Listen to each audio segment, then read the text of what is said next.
One of my dreams has always been to have a squad like The Walking Dead. You know, in The Walking Dead, Rick has a whole crew. Him, Daryl, Glenn, has this badass crew where together they can accomplish anything. It's like 1 plus 1 plus 1 plus 1 plus 1 plus 1. Instead of it equaling 10, 10 people equaling 10, it's being 100. They multiply off each other. They're stronger together. Where the enemies know that the only way that they can win is by splitting up the team. Because the enemy knows how strong they are together. The enemy knows that they can accomplish anything, even if the odds are not in their favor. If it's 1 versus 10, 10 versus 100, 20 versus 250, if they're together, anything can be accomplished. And I think it's that dream of having reliable people that you can lean on. It's definitely a really nice goal to have a squad, have a crew of people that can really stand on their own 2 feet.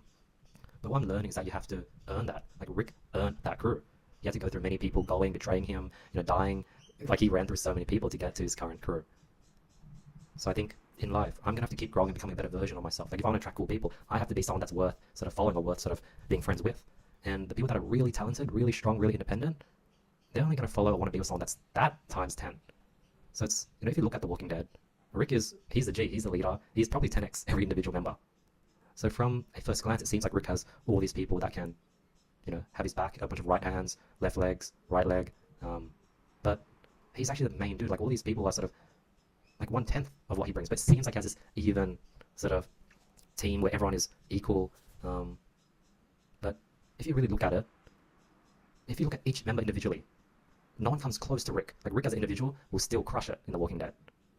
Whereas if you look at the other members, they'll do well individually, but Rick is just way, way better.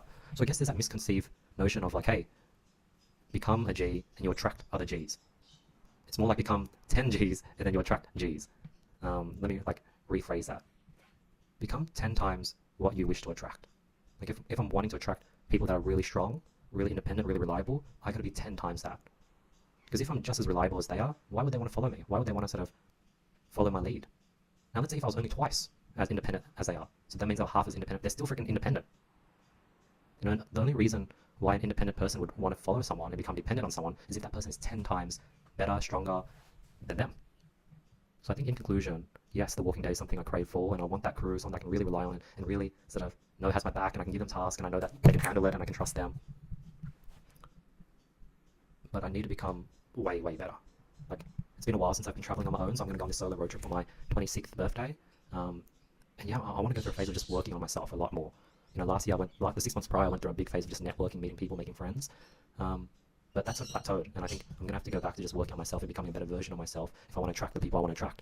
Because I've capped on the types of people I've been able to currently attract, and I want to attract even better people. That means I'm going to have to be a better person myself. Not only do I have to become better, but I have to become 10x better, exponentially better. So yeah.